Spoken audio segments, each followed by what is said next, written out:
इस समय कनेक्शन मेरा कहीं अलग चला जाएगा। जी। गीता शुरू करते भी अलग मैं स्टेट में जी, पहुंचूंगा, जी, फिर जी। वो निकलेंगे असली चीज जो कृष्ण को गीता को समझने के लिए हमें कृष्ण और अर्जुन दोनों को समझना होगा। जी, करोड़ों अरबों लोगों ने गीता पढ़ी, जी। लेकिन समझ में मुट्ठी भर लोगों को आई। हुँ, जैसे लंका पर विजय के समय हुँ। लाखों बंदरों ने वो समुद्र पार किया ना, हुँ। लेकिन समुद्र कितना लंबा था वो तो सबको पता है, हुँ। लेकिन किसी एक बंदर को ये पता है कि समुद्र कितना गहरा है? हुँ। पता था? नहीं। नहीं। हुँ। तो ऐसे ही लाखों अरबों गीता पढ़ लें, लेकिन गीता में क्या रहस्य है वो नहीं पता चलेगा जी। जब तक गीता में डूबेंगे नहीं। हुँ। गीता में डूबने से ही वो हीरे खजाना मिलेगा। जी। गीता ही बचे जीवन में और कुछ ना बचे, फिर समझ में आती है। ऐसे पढ़ने से रटने से कोई फायदा नहीं। ईगो बढ़ेगा कि मुझे गीता भी आती है, मैंने 700 श्लोक रट लिए। कचरा है, अहंकार है और कुछ भी नहीं। जब हमें पता लग जाए कि कृष्ण जो श्लोक कह रहे हैं वो क्यों कह रहे हैं, उस समय उनकी स्टेट ऑफ माइंड क्या थी, मन की अवस्था क्या थी कि ये बात उन्होंने क्यों बोली, उस समय वो क्या सोच रहे थे, उस समय उनके मन में क्या था, तब गीता समझ में आएगी। जब अर्जुन श्लोक पूछता है तो उसके मन को समझे भी, उस समय वो मन में क्या सोच रहा था, आखिर ये अर्जुन ने बात क्यों बोली, उस समय उसकी अवस्था क्या थी, फिर गीता समझ में आएगी। अगर हमने अर्जुन की मानसिकता नहीं जानी, कृष्ण की मानसिकता नहीं जानी, तो क्या गीता समझ में आ सकती है? नहीं। नहीं। तो इसीलिए हमने चेतना को उस लेवल तक लेकर जाना होगा जहां से अर्जुन और कृष्ण दोनों की मानसिकता हम पकड़ पाए। जी। तब तो इस ग्रंथ का फायदा है, वरना ये किताब है, कागज है और कुछ भी नहीं। तो आप जा सकती हैं, आप कनेक्ट करना छोड़ देना, ब्लैंक हो जाना, गीता अंदर उतरने देना। गीता अंदर तक चली जाएगी, फिर वो अपना प्रभाव दिखाएगी, फिर जीवन के मायने बदल जाएंगे, फिर देखने का तरीका, सोचने का, समझने का, सारी चीजें ही बदल जाएंगी। जीवन अलग ही एंगल से महसूस होगा। तो हमने अर्जुन कृष्ण को जान लिया।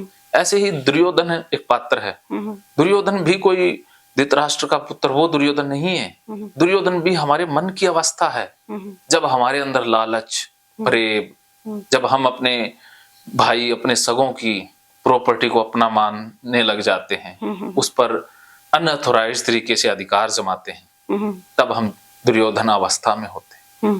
दुर्योधन भी हमारे मन की ही अवस्था है, स्टेट ऑफ माइंड। हमारे अंदर दुर्योधन आज भी जिंदा रहता है, मरा नहीं है वो, आज है हमारे मन के अंदर। जब हम लालची, अहंकारी, प्रेमी, तब हमारे अंदर दुर्योधन जाग जाता है। जब हम बीमार हैं, कंफ्यूज हैं, तब हमारे अंदर अर्जुन जाग गया है। जब हमें सब कुछ क्लियर ठहर गए मानवता के लिए, तब हम कृष्ण बन गए। और धृतराष्ट्र भी मन की अवस्था है। जब अपनों की सोचते हम कि मेरा बच्चा आ गया है, मेरे बच्चे चाहे वो गलत हों, जब गलत को गलत ना कह पाए, गलत का साथ दें, वो धृतराष्ट्र अवस्था है। धृतराष्ट्र कोई आंखों से अंधा, जो शरीर की आंखें, इन आंखों की बात नहीं हो रही, मन की आंखों की बात हो रही है। जब हम मानसिक नेत्रों से अंधे हो जाते हैं, वो अवस्था धृतराष्ट्र अवस्था है। और भीष्म अवस्था वो है जब हम बिना सोचे समझे कोई भी नियम बना लेते हैं, किसी सिद्धांत पर अडिग हो जाते हैं, बाद में पता चलता है कि वो सिद्धांत ही गलत है, लेकिन उसे छोड़ ना पाए, वो भीष्म अवस्था है। गीता और रामायण दोनों विपरीत हैं। रामायण से गीता का कोई लेना देना नहीं है। रामायण में है रघुकुल रीत सदा चली आई, प्राण जाई पर वचन ना जाई। गीता कहती है जान ना जाई, प्राण चाहे लाख बार जाई। वचन का कोई महत्व नहीं है। वचन समय पर बदला जा सकता है, सिचुएशन, समय, परिस्थिति, संयोग के अनुसार सारे डिसीजन बदले जा सकते हैं। इतने कॉन्ट्रास्ट ज्ञान क्यों? वो ना शरीफ लोगों के लिए है। शरीफ लोग जो इमोशनल हैं उनके लिए रामायण, और जो बहुत हाई इंटेलिजेंट है उनके लिए गीता। जैसे कोई 5वीं क्लास का विद्यार्थी है, उसको वैसी नॉलेज समझ में आएगी, और जो पीएचडी है उसको वैसी नॉलेज समझ में आएगी। तो गीता पीएचडी का ज्ञान है, रामायण 5वीं तक का ज्ञान है।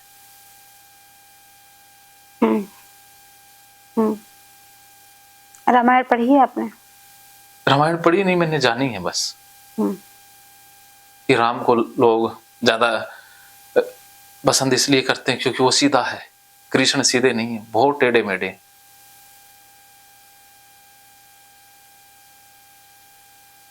कृष्ण के एक रूप को जो ज्यादातर लोग पकड़ते हैं, जो भक्त है वो भक्त रूप देखते हैं, जो ज्ञानी है वो ज्ञान रूप पकड़ते हैं, कर्म योगी हमेशा कर्म में कृष्ण ढूंढते हैं। जो चोर हैं वो भी कृष्ण को पूछ सकते हैं क्योंकि कृष्ण खुद चोर रहे हैं। क्या महाभारत सच में घटित हुई थी?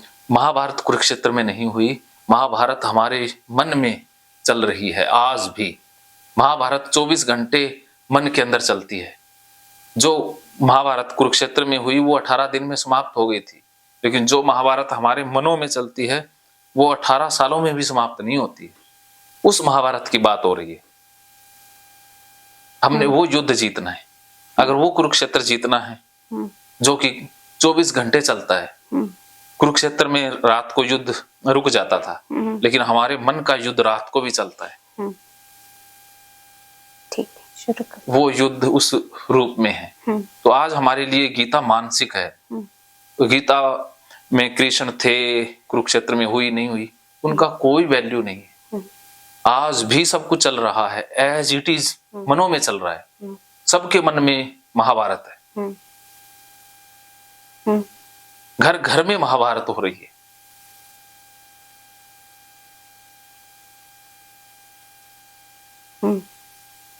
उस युद्ध को जीतना है तो हमें कृष्ण को सारथी बनाना होगा। आज हमारा सारथी कौन है?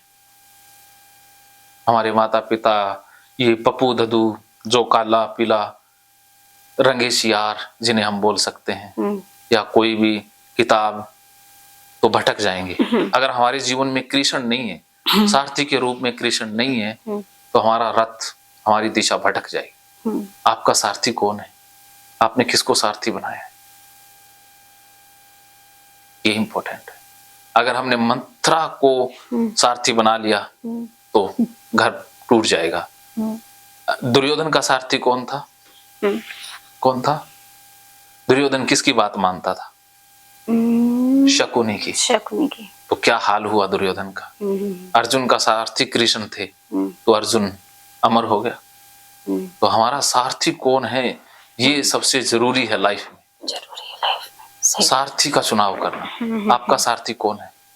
अभी आप बता सकती हैं कि आपका सारथी कौन है? तो अब मेन गोल जो है, मुझे अपना सारथी खुद को बनाना है। खुद को बनाने के लिए अभी हमने किसको बना रखा है? ओसीडी को। अभी आपकी ओसीडी आपका सारथी बनी हुई है। जैसा आपकी ओसीडी कहती है आप वैसा ही कर रही हैं। तो ओसीडी ने रथ भटका दिया है, जीवन ही गलत दिशा में ले गई है।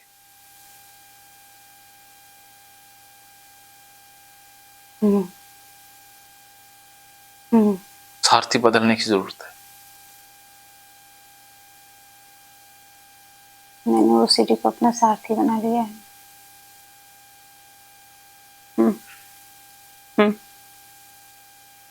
अब सारथी बदलना है जी। कृष्ण को सारथी बनाना है, इसलिए गीता की जरूरत है।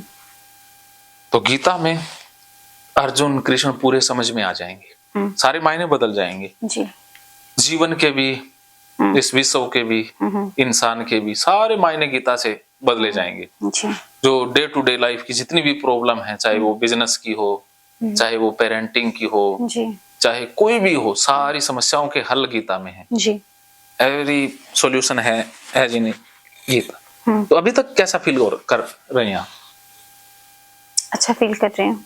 अब इस होप में हूँ कि अब आगे मुझे क्या सुनने को मिलेगा और उससे मुझे क्या सीखने को मिलेगा। बस आप इसके अलावा कोई विचार मन में ना रखें। नहीं रख रही हूँ। सिर्फ और सिर्फ यहीं पर सेंटर हो जाएं, ब्लैंक हो जाएं, पी जाएं, जो आए पी जाओ, और जो पूछना हो, डिस्कशन करना हो, करना होगा। उसमें इतना मजा आएगा जैसे सारी ऊहा को मन की बक बक मन में जो कचरा है वो सारा डिलीट होता जाएगा। बस। तो इसके लिए हम पहले अध्याय पर आते हैं। गीता का पहला अध्याय है अर्जुन विषाद योग। गीता एकमात्र ऐसा ग्रंथ है जिसमें सब चीजों को योग के साथ जोड़ा गया है। मैं भी खोलूं या नहीं? खोल लो, कोई दिक्कत नहीं। अभी मैं कौन सा? पहला अध्याय अभी मैं बता दूंगा। एक बार मैं थोड़ा इंट्रोडक्शन दे देता हूँ पहले अध्याय का। कि पहले अध्याय का नाम है विषाद योग। विषाद योग। हाँ, विषाद का मतलब होता है डिप्रेशन। ओके, विषाद योग। रोग भी योग बन जाता है। ओके। गीता में रोग को योग बनाने की कला है। जैसे कोई भी कचरा है, चाहे पोटी है या सुसु है, इससे खाद बनाई जा सकती है। अर्थात गीता वो कीमिया है। जैसे एक अल्केमिस्ट नावल है, आपने शायद पढ़ा हो, सुना हो, पाब्लो कोएल्हो का द अल्केमिस्ट। बताइए। मैंने नहीं सुना है।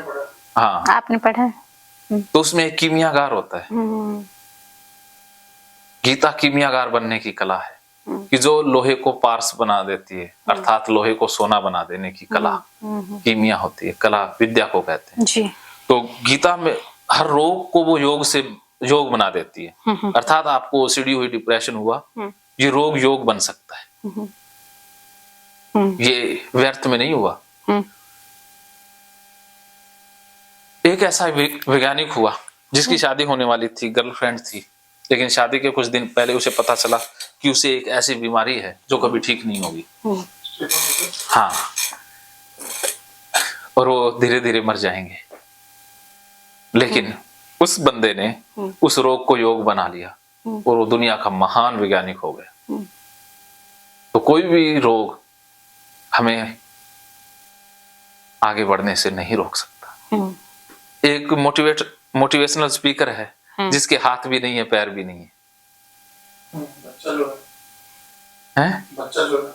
जब ऐसा सा नाम है, अंग्रेजी बच्चा तो है ना, उसके तो है बच्चा, शादी भी नहीं, वो खुद बच्चा नहीं, बड़ा है बंदा जिसके हाथ पैर दो है, एक बच्चा भी है। हाँ, बच्चा भी हो सकता है, लेकिन वो विक विजय जी ऐसा नाम है उसका। हाँ, सॉरी, कोई बात ही नहीं। बहुत से ऐसे इंसान हुए हैं जिनको वो बीमारी रही और उसके बाद वो उस बीमारी के मसीहा बन गए। जी, सच है। हाँ, तो कुदरत का इशारा ये भी हो सकता है कि आपको ये मानसिक प्रॉब्लम दी है, तो इस पे रोने की बजाय ये आपके लिए वरदान भी बन सकती है। क्यों नहीं? कुदरत ने जो दिया उसे वरदान बना ले। ये आपके हाथ में है, इसे रोग मानो या इसे योग मानो। हाँ, तो अब कुदरत ने जो दिया उसे सही इस्तेमाल करते हैं। जी। कीमिया हमारे हाथ में गीता के रूप में रहेगी। ठीक है। तो गीता में बीमारी को भी रोग नहीं माना गया, योग से जोड़ा गया। तो पहला अध्याय विषाद। तो इस दुनिया में हजारों लाखों लोगों को डिप्रेशन हुआ, लेकिन वो डिप्रेशन उनके लिए मौत का कारण नहीं बना। वो डिप्रेशन उनके लिए बहुत बड़ी सौगात ले आया। नेल्सन मंडेला हो, चाहे अमिताभ बच्चन हो, बहुत से राजनेता, बहुत से अभिनेता को डिप्रेशन हुआ और उसके बाद उनकी लाइफ 360 बदल गई। 180। हाँ, 180 मान लो। 360 में हम वहीं से वहीं पर आ जाएंगे। हाँ, 180 में रिवर्स होगी मतलब। ठीक है। तो कई बार बीमारियां हमें सिखाने के लिए आती हैं, तकलीफें हमें और ज्यादा निखारने के लिए आती हैं। सही बात है। तकलीफों से मत डरो, खुदा को कहो कि मेरे रास्ते में जितनी तकलीफ देनी है दे, मैं हर तकलीफ से बड़ा हूं। गाना भी आता है ना, कह दो खुदा से कि मेरा खुदा बड़ा है, तकलीफों से मेरा खुदा बड़ा है। हर इंसान के जीवन में संघर्ष है, संघर्ष ही हमारा जीवन है। संघर्ष से भागना कायरता है। लड़ो, जब तक जिंदगी है लड़ना होगा। जन्म भी हमारा लड़ने से स्टार्ट हुआ है। आपको पता है, आपने अपने जन्म से पहले अपने लाखों करोड़ों भाई बहनों को हराया है। जानते हैं। आप स्पेशल थी, आप विजेता हैं, इसीलिए आप यहाँ आई हैं। तो यहाँ पर जश्न मनाने आई हैं, यहाँ पर हाथ धोने थोड़े आई हैं।